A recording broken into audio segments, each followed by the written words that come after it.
Evening everyone. आज हम continue करेंगे सुश्रुत शारीर अध्याय 4 को। हमने लास्ट क्लास का आखिरी में पढ़ा था मूर्छा, भ्रम, तंद्रा और निद्रा की दोषों की स्थिति, जिसमें मूर्छा और भ्रम में पित्त की प्रधानता होती है। यहाँ पित्त के साथ तम है मूर्छा में, और यहाँ पित्त के साथ वात और रज है भ्रम में। और वहीं तंद्रा में और निद्रा में श्लेष्म या कफ की प्रधानता होती है। ठीक है, इन चारों के अंदर एक ही मन का इंद्रियों के साथ में विसंयोग।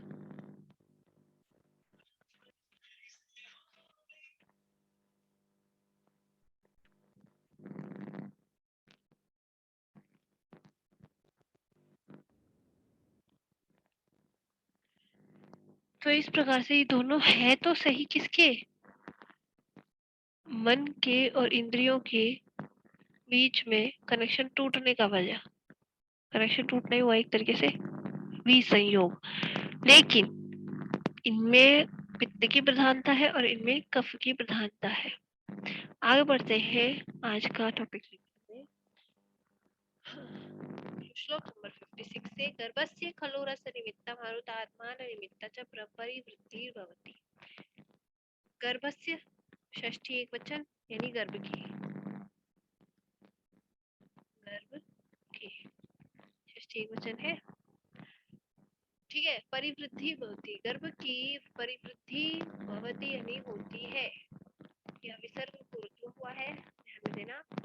खलु ये ऐसा अव्यय है जो किसी भी निश्चित कारण बताता है, जैसे कि होती है, मतलब गर्भ की परिवृत्ति इससे ही परिवृत्ति होती है, इस तरह से इसका इस्तेमाल होता है। तो गर्भ की परिवृत्ति में हम यहाँ देखेंगे किस किस से होती है। च लिखा यानी इससे और इससे। पहला क्या है, रस निमित्तज, और दूसरा है मारुत और मारुत आत्मा निमित्तज। निमित्त बने कारण, किसके कारण होती है, तो रस के कारण। पहला है रस के कारण। गर्भ कहाँ रहता है, मातृ के शरीर में, माता के शरीर में रहता है। तो ऑब्वियसली रस की अगर बात होगी तो वो माता के शरीर से रिलेटेड होगा। तो माता का जो आहार रस है, माता का जो आहार रस है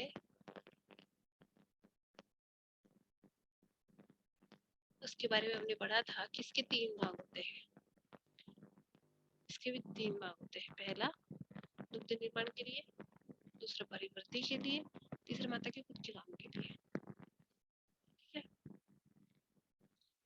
इस आहार रस का उपयोग गर्भ की परिवृद्धि के लिए विशेष रूप से जाता है। तो उसके लिए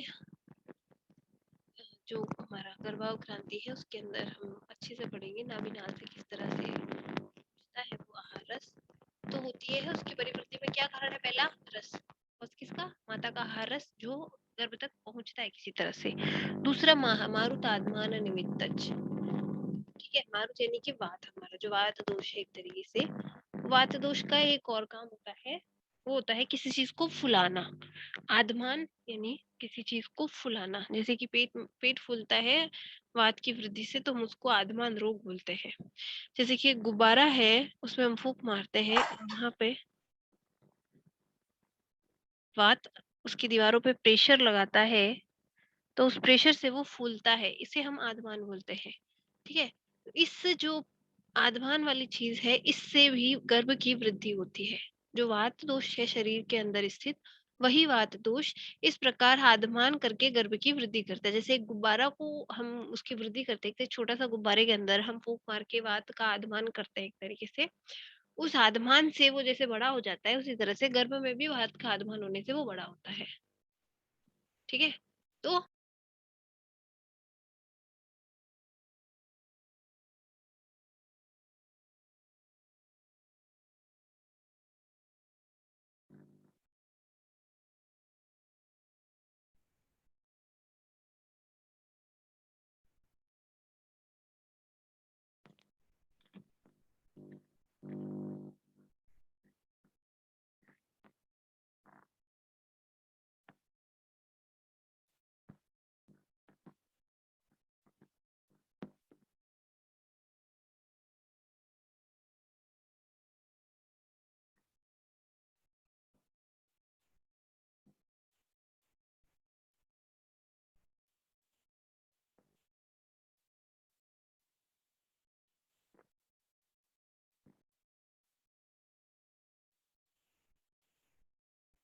आगे है भवन्ति छात्र तस्यांतरेण नाभेस्तु ज्योतिस्थानं ध्रुव स्मृतम तदा धमती वातस्तु देहास्तेनास्य वर्धते। अब यहाँ जो मारुत आत्मा निमित्त वृद्धि है उसकी जो तरीका है वो बताते हुए यहाँ जो हमारे आचार्य है वो कहते हैं, सुश्रुत एक तरीके से धन्वंतरी सुश्रुत को बताते हुए कहते हैं कि तस्यांतरेण नाभेस्तु, नाभि के अनंतर, नाभेह तु ज्योति स्थानम ध्रुवम स्मृतम, एक ज्योति स्थान अटल रूप से वहां रहता है जिसे ध्रुव के नाम से जानते हैं। तदा धमती वातस्तु, वही वात को आधमानित यानी आधमित करता है, किसमें? देहा सेना से वर्धते, गर्भ की देह में।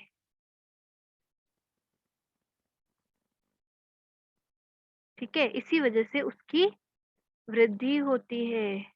गर्भ की देह में वात के आगमन से उसकी वृद्धि हो रही है, और ये वात का आगमन कौन कर रहा है? नाभि के अंदर ज्योति स्थान होता है जिसे हम ध्रुव कहते हैं, वो वात का आगमन वहां करता है। ठीक है, ज्योति यानी अग्नि का स्थान एक तरह से। कहाँ? गर्भ की नाभि के भीतर। अभी क्या होता है कि गर्भ की नाभि जुड़ी होती है, गर्भ की जो नाभि है वहीं से नाभि नाल जुड़ी होती है माता के शरीर से। तो ये जो वात है वो आगमनित होकर इसी नाभि नाल से वात का आगमन करके उसकी वृद्धि करता है। यहीं से रस की भी निष्पत्ति होती है, मतलब जो आहार रस है माता का वह भी इसी मार्ग से गर्भ के अंदर पहुंचता है। तो जो नाभि है गर्भ की, वहीं से उसकी वृद्धि होती है, इसी वजह से वहां से एकदम इक्वल वृद्धि होती है। यानी अगर हम देखेंगे तो नाभि से और नीचे एक तरीके से एक इक्विलिब्रियम बैठता है और उसे सेंटर पॉइंट माना जा सकता है, दोनों तरफ समान वृद्धि होती है, इसी वजह से वो सीधा लटक पाता है नाभि के थ्रू गर्भ। ठीक है, आगे बढ़ते हैं। ऊष्मणा सहितश्चापि दार्यत्यस्य मारुत ऊर्ध्वं तिर्यगतश्चास स्रोतांस्यपि यथा तथा। यहाँ फिर से यथा और तथा आ गया, यानी जिस प्रकार,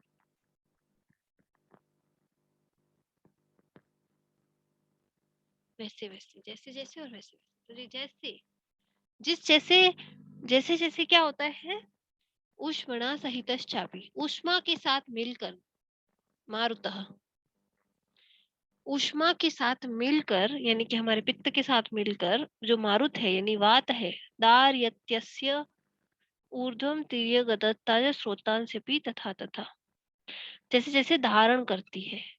ठीक है, मारुत ऊष्मा के साथ मिलकर जैसे जैसे धारण करती है वैसे वैसे, जैसे धारण करती है वैसे वैसे ऊर्ध्वम तिर्यक अधस्ताच, ऊर्ध्व अर्ध और तिर्यक जो हमारे डायरेक्शन है एक तरीके से ऊर्ध्व अध और तिर्यक यानी सभी दिशाओं में, स्रोतांस्यपि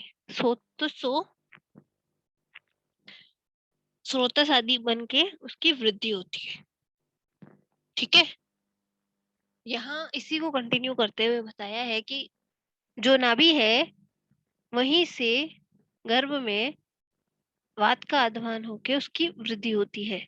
तो ये हो गया गर्भ के ऊर्ध्व, ये गर्भ के अध और ये गर्भ की तिर्यक। इस तरह से तीन डायरेक्शन के अंदर इन्होंने, तीनों डायरेक्शन के अंदर वात का आधान होता है। किसके साथ? नाभि के अंदर उन्होंने ज्योति का स्थान यानी उष्मा का स्थान बताया है, पित्त का स्थान बताया एक तरीके से। ठीक है, और वही उष्मा के साथ मिलकर अभी ये वात आई है माता के शरीर से यहाँ आत्मानित करने के लिए। तो यहाँ पर जो ज्योति की स्थिति थी वहां से यानी उसके साथ में जो वहां उष्मा है उससे मिलकर ये वात तीनों दिशाओं में आत्मानित होता है और वहां धारण करके स्रोतसों का और गर्भ की वृद्धि करता है। ठीक है, ये हुआ इसका प्रॉपर अर्थ। अभी हम यहाँ अगर ध्यान से देखें तो अर्थ करने में, अनुवाद करने में हमें साफ साफ यहाँ बहुत सारे क्या नजर आ रहे हैं? कारक और विभक्तियां। उष्मणा तृतीय विभक्ति है,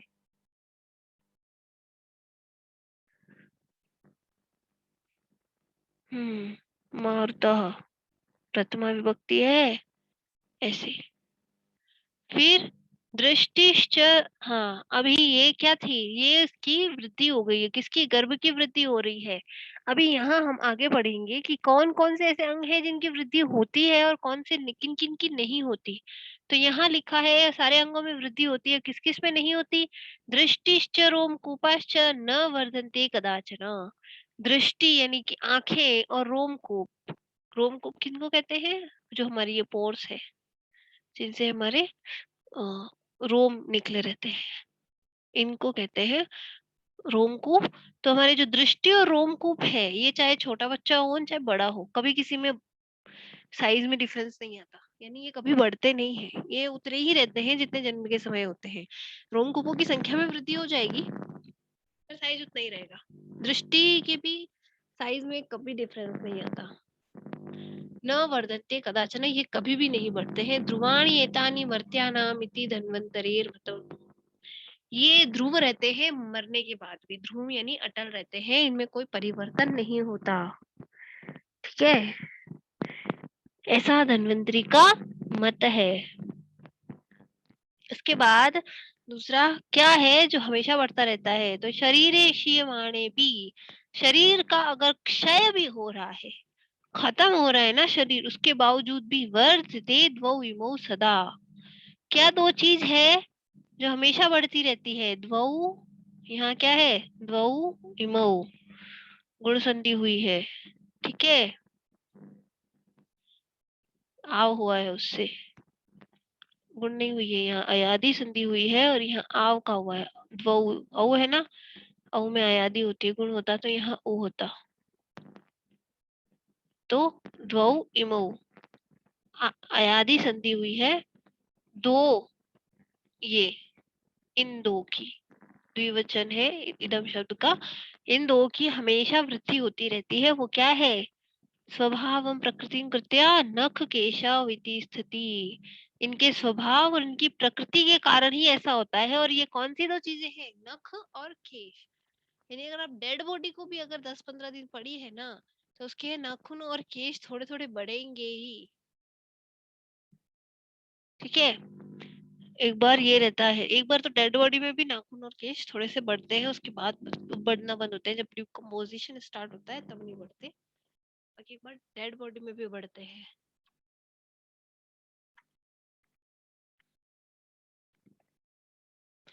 तो यहाँ क्या कह रहे हैं आचार्य धन्वंतरी का मत, एक तो ये क्या है, दृष्टि और रोमकूप कभी नहीं बढ़ते, ये हमेशा ध्रुव यानी अटल या अचल रहते हैं। और दूसरा, इनके किनके स्वभाव और प्रकृति होते हैं हमेशा बढ़ते रहने के, वो है नख और केश, ये हमेशा बढ़ते रहते हैं। तो ऐसी चार चीजें हो गई है, दो ऐसी जो कभी नहीं बढ़ती और दो ऐसी जो हमेशा बढ़ती ही रहती है। ठीक है, आगे बढ़े। सप्त प्रकृतियो भवन्ति दोषै पृथक् द्विष समस्तैश्च। अब यहाँ हम प्रकृति नामक विषय की चर्चा करेंगे आगे। शरीर की वृद्धि हो गई है, अब बारी है प्रकृति की। एक श्लोक अष्टांग हृदय सूत्र स्थान 1 अध्याय 1 के अंदर आता है, ये उसी को वापस कह रहा है, उसमें पढ़ा होगा। तो यहाँ ये लिखा है, दोषै पृथक द्विष समस्तैश्च। दोषै, दोषै यानी यहाँ बहुवचन का उपयोग है, तृतीय बहुवचन।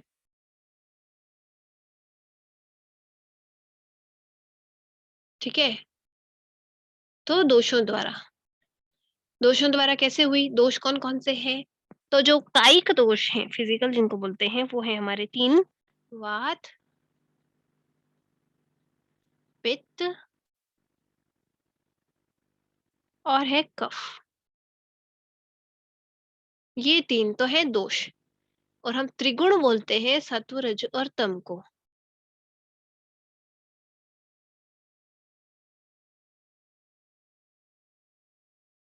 इनको हम त्रिदोष नहीं त्रिगुण बोलते हैं, ये मानसिक दोष या गुण कहे जाते हैं।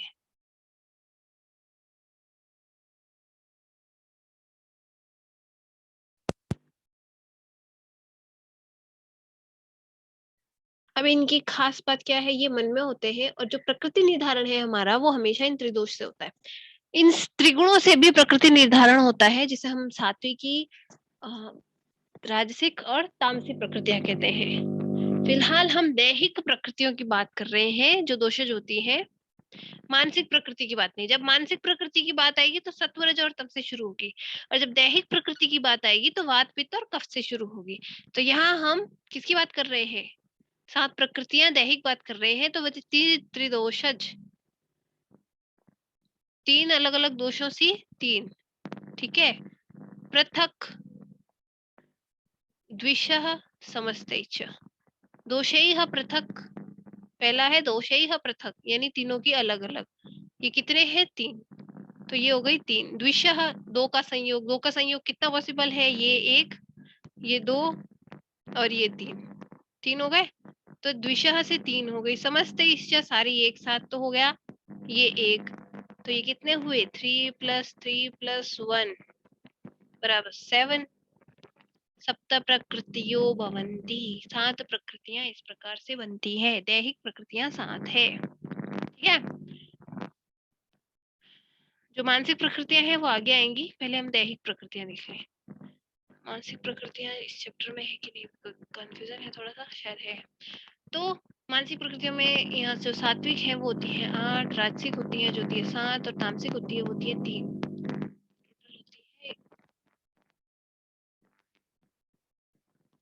इस तरह से ये तो होती है मानसिक प्रकृतियां। इनमें यहाँ पर द्वंद्वज और उसका नहीं होता है मेल। हम सीधा इनको देखते हैं, इनके खुद के इतने टाइप्स जाते हैं। तो हम लेते हैं दैहिक प्रकृतियों को जो वात पित्त और कफ से शुरू होती है। अब इनको, इनकी स्थिति का निर्धारण कैसे होता है उसके आगे उसके लिए आचार्य सुश्रुताग्र लिखते हैं, शुक्र शोणित संयोगे वयो भवे दोष उत्कटः। क्या कह रहे हैं? शुक्र शोणित संयोग, यह समास हुआ है। तो जो शुक्र और शोणित का जब संयोग होता है, संयोगे, यहाँ क्या बोल रहा है? अधिकरण कारक है। सप्तमी विभक्ति एकवचन, अधिकरण कारक,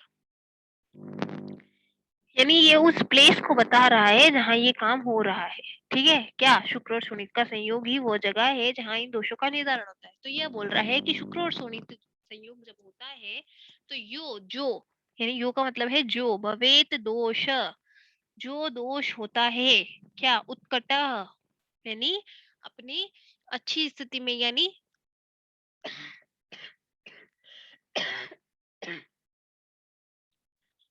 जो दोष उच्च स्थिति में है या प्रधान स्थिति में है, उत्कट स्थिति में है, वह दोष प्रकृति जायते देना। उस दोष से ही प्रकृति जायते, प्रकृति जायते, विसर्ग को ऋतुआदिशों की होता है, ठीक है। तो प्रकृति उसी से होती है। तस्या में लक्षणम शुणु, और उसके लक्षण मुझसे सुनो। तो ये कह रहा है कि जब भी शुक्र और शोणित का संयोग होगा, उस समय जो भी दोष शरीर में उत्कट होंगे उनसे प्रकृति का निर्धारण हो जाएगा। यानी जब जो उस समय जो दोषों की स्थिति होगी वो की वो उसकी प्रकृति बन जाएगी। और उस प्रकृति के अब मुझसे लक्षण सुनो। अभी प्रकृति के क्या लक्षण है? तो हमने क्या बोला है? दोषे पृथक, यानी कि 1 2 3। सबसे पहले हम ये 1 2 और 3 पढ़ेंगे, उसके बाद हम आगे श्लोक पढ़ेंगे द्विशा समस्ते इष्टा के बारे में, कि इनके जो जो लक्षण है वो इनके संयोग में मिक्स हो जाएंगे।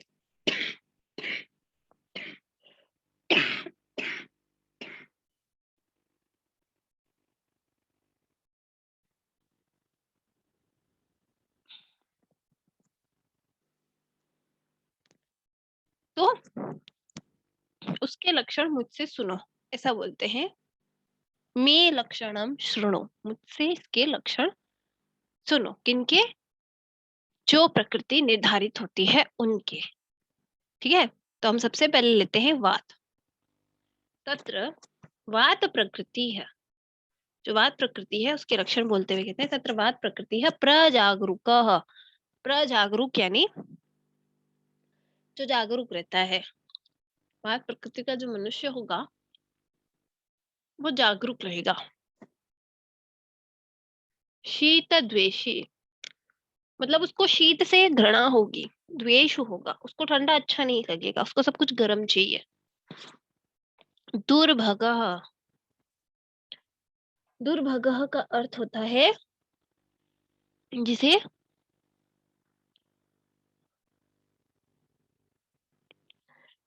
कुरूप, यानी जिसका जो फेस या एक्सेट्रा है, मतलब जो उसका देखने में है वो दुर्भगा, वो उतना सुंदर नहीं होगा। ठीक है। स्टेनो, स्टेनो का अर्थ है जो स्टेन, स्टेन का मतलब होता है चोरी करना। ठीक है। जैसे अपन जब 5 वो यम देखते हैं तो उसमें लिखा हो ना, अहिंसा, अस्तेय, अस्तेय यानी चोरी नहीं करना, तो स्तेय का अर्थ होता है चोरी करना, तभी अस्तेय का अर्थ है चोरी नहीं करना। तो चोरी करना यानी चीजों को ऐसे ही बिना पूछे उठा लेना वगैरह, इस तरह की उसकी प्रकृति होती है। मत्सर्य, मत्सर्य नहीं है, यहाँ मत्सरी है।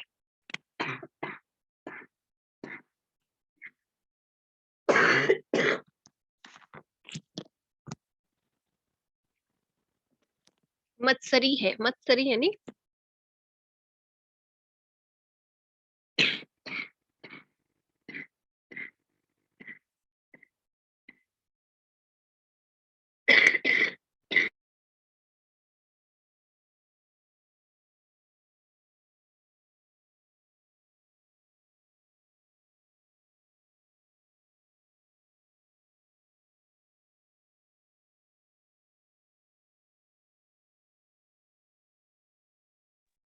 मत्सरी और अनार्य, इन दोनों की अगर संधि करेगी तो मत्सरी अनार्य यण संधि होती है। मत्सरी का अर्थ होता है दूसरों की बुराई करने वाला। ठीक है। इधर के इधर, इधर के इधर, इधर के इधर का तो फिर भी नहीं, लेकिन किसी की भी एक बार देखेगा तो नहीं ये तो ऐसे करता है, इस तरह की जो बात करता है वो मत्सरी होगा।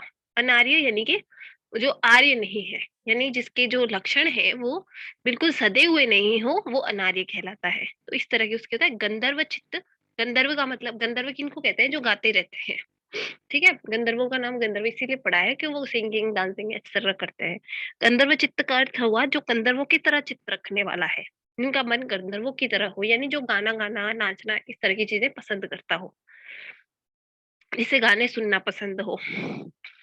स्फुटित कर चरणों, यानी हाथ और पैर जिसके स्फुटित, फटे हुए हो, फटे हुए यानी जिनकी स्किन है वो जगह जगह से फट रही है, इस तरह से।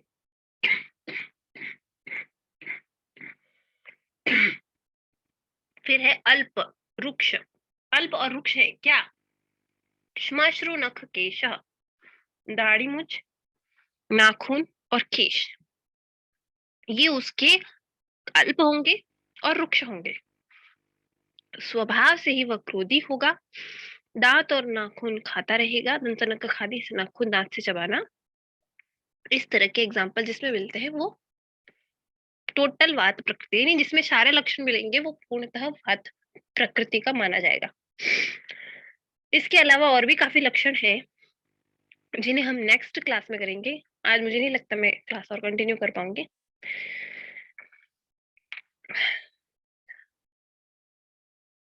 So good night. Next class में हम इसके आगे पढ़ेंगे, मतलब और कुछ नहीं पढ़ेंगे अभी, हम कुछ दिन के लिए सिर्फ सुश्रुत लेंगे, क्योंकि मैं बहुत लंबी क्लास ले नहीं पाती और वो चीजें समझा नहीं पाऊंगी, लेकिन सुश्रुत चल सकती है। मैं सोच रही हूँ दिवाली तक सुश्रुत खत्म करा देती हूँ, उसके बाद व्याकरण कंटिन्यू करती हूँ। तो गुड नाइट, बाय।